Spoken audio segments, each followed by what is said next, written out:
महाराज दशरथ ने पुत्र कामेष्टि यज्ञ बिना किसी विघ्न बाधा के पूरा कर लिया। यज्ञ कुंड से अग्निदेव खीर का पात्र ले प्रकट हुए और उन्होंने ये पात्र राजा दशरथ को प्रदान किया। दशरथ ने ये खीर आधी आधी कौशल्या और कैकेयी में बांट दी। राजा दशरथ की 3 रानियां थीं, कौशल्या, कैकेयी और सुमित्रा। कौशल्या और कैकेयी ने अपने अपने हिस्से से थोड़ी खीर सुमित्रा को भी दी।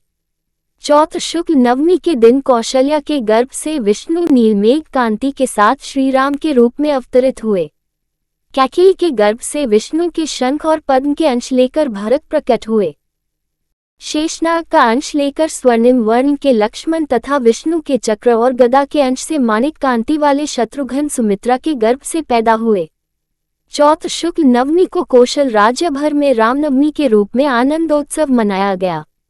इतने में तीसरा चौथ आ पड़ा। अयोध्या नगर में चक्रवर्ती दशरथ के ज्येष्ठ पुत्र का जन्मदिन बड़ी धूमधाम से मनाया गया। चौथ पूर्णिमा की दुधिया चांदनी रात में दशरथ अपने महल में अपनी रानियों, चारों पुत्रों, मंत्री सुमंत्र, राजबंधुओं तथा अंतर्गत सखा भद्र के साथ मिष्टान भोज करने लगे। कौशल्या राम को गोद में लिए चंद्रमा को दिखाते हुए खिलाने लगी। राम चांद को लेने की जिद करने लगे और उसके लिए रोने लगे। उन्हें कई प्रकार से मनाया गया, फिर भी उन्होंने रोना बंद नहीं किया। इस पर सुमंत्र ने एक आईना मंगवाया और उसमें चांद का बिंब दिखाया।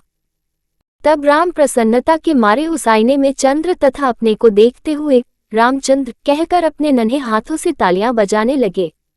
उस दिन से वे रामचंद्र कहलाए। इसके बाद भद्र ने राम को गोद में लेकर आईने में दिखाते हुए पूछा, अब तो बताओ। तब राम ने उत्तर दिया, रामभद्र। इसलिए वे रामभद्र भी कहलाए। तभी लक्ष्मण, भरत तथा शत्रुघ्न रामचंद्र के पास आकर खड़े हो गए। आईने में चांद का बिंब छत्र जैसा दिखाई पड़ रहा था और पूरा दृश्य रामचंद्र के राज्याभिषेक जैसा प्रतीत हो रहा था। दशरथ के आनंद की कोई सीमा न रही। तीनों माताएं फूली न समाईं। राजकुमार धीरे धीरे बढ़ने लगे। लक्ष्मण छाया की भांति सदा रामचंद्र के पीछे लगे रहते। उनके पीछे पीछे भरत और शत्रुघ्न जुड़वे भाई के समान एक साथ खेलते हुए चलते। वैसे वे 4 भाई थे, पर वे सब मिलकर एक संपूर्ण रूप में दिखाई देते थे। चारों राजकुमारों ने ब्रह्मर्षि वशिष्ठ से सारी विद्याएं सीख लीं। रामचंद्र जी ने छोटी अवस्था में ही समस्त शास्त्र, वेद, वेदांग, धर्मसूत्र, योग रहस्य आदि का ज्ञान प्राप्त कर लिया। वशिष्ठ ने एक दिन रामचंद्र को समझाते हुए कहा, रामचंद्र, तुम्हारे वंश का मूल पुरुष सूर्य है। तुम रविराम हो, इक्ष्वाकु वंश के सिरमौर। तुम्हारे परदादा महात्मा रघु बड़े यशस्वी थे। तुम रघुकुल के चंद्र हो, रघुराम हो। महर्षि सूत नैमिषारण्य के मुनियों को जब रामचंद्र का प्रसंग सुना रहे थे तो मुनियों ने इनके पूर्वजों का इतिहास विस्तार से जानना चाहा। तब महर्षि सूत उन्हें इस प्रकार सुनाने लगे। महाकल्प के प्रारंभ में वैवस्वत नाम से द्युतिमान हुए सूर्य के पुत्र वैवस्वत मनु हुए। वैवस्वत मनु के इक्ष्वाकु आदि 10 पुत्र हुए। वे सब महान चक्रवर्ती हुए और उन सब ने इस पृथ्वी पर हजारों वर्षों तक राज्य किया। इक्ष्वाकु वंश में दिलीप और रघु बड़े ही प्रतापी, धर्मात्म चक्रवर्ती के रूप में यशस्वी हुए। महाराजा दिलीप ने संतान प्राप्ति के लिए अपने कुल गुरु वशिष्ठ की सलाह मांगी। उनके आदेशानुसार राजा कामधेनु की अंश नंदिनी की बड़ी श्रद्धा भक्ति के साथ सेवा अर्चना करने लगे। एक दिन महाराजा दिलीप नंदिनी को जंगल में चरा रहे थे। नंदिनी चरते चरते एक गुफा में चली गई। उस गुफा में एक सिंह था। उस सिंह ने नंदिनी को पकड़ लिया। दिलीप ने सिंह पर बाण चलाना चाहा, किंतु उनका हाथ रुक गया।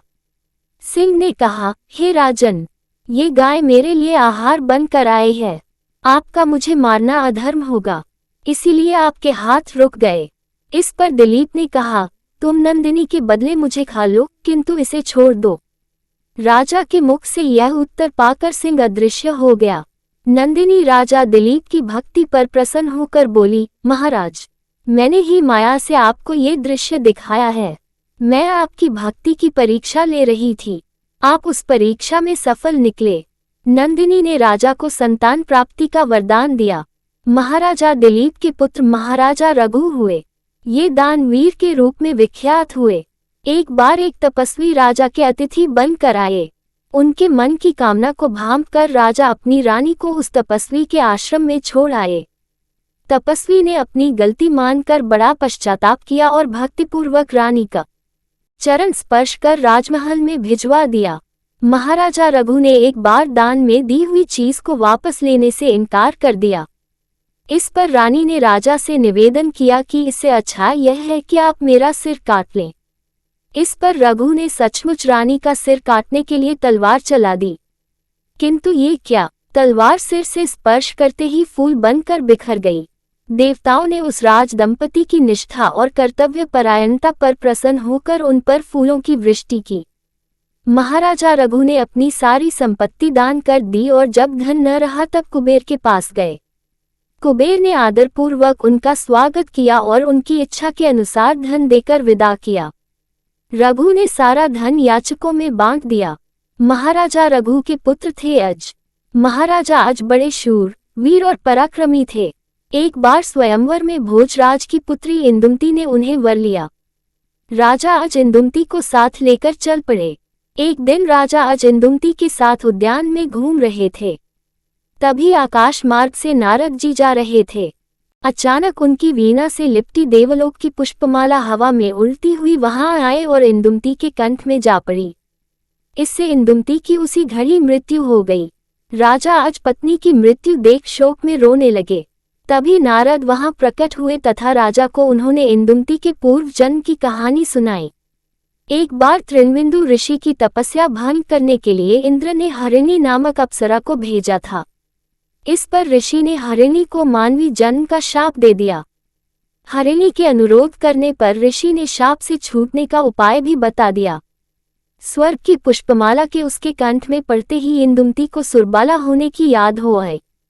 इसीलिए वह देवलोक वापस चली गई। राजा अज के पुत्र थे दशरथ। ये देवासुर संग्राम में देवताओं की सहायता करने के लिए जाया करते थे। एक बार वे इंद्र की सहायता करने के लिए शंभरासुर से युद्ध करने चल पड़े। राजा दशरथ के साथ कैकेयी भी युद्ध में चली गई।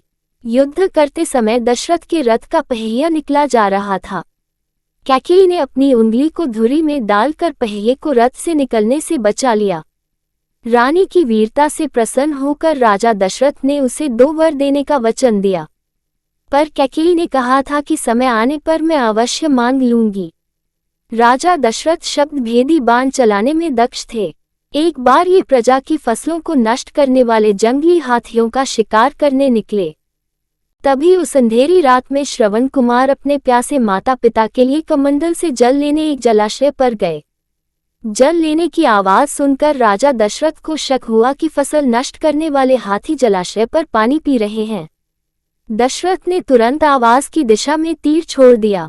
तीर ठीक निशाने पर लगा और श्रवण कुमार घायल होकर चीखने तड़पने लगा। श्रवण कुमार की चीख सुनकर राजा दशरथ चौंक गए और शीघ्र ही दौड़कर उसके पास पहुंचे। मरते हुए श्रवण कुमार ने दशरथ से अपने प्यासे माता पिता को जाकर जल पिलाने का अनुरोध किया। उन्होंने उन्हें पहले जल पिलाया, फिर दुर्घटना की सारी कहानी सुना दी। पुत्र शोक में बिलखते हुए श्रवण कुमार के माता पिता ने शाप देते हुए कहा, हे दशरथ, आप भी मेरे ही समान पुत्र के शोक में अपने प्राण छोड़ेंगे। इतना कहकर मुनि दंपति ने अपने प्राण त्याग दिए। सूर्यवंशी राजाओं में शरणागत की रक्षा के लिए राजा शिवी विशेष रूप से विख्यात हुए। राजा शिवी की परीक्षा लेने के लिए इंद्र कबूतर तथा अग्निदेव बाज बनकर इनके पास एक बार आए। बाज कबूतर पर झपट रहा था और कबूतर रक्षा के लिए शरण ढूंढ रहा था। तभी कबूतर शरण लेने के लिए राजा शिवी की जांघ पर जा बैठा।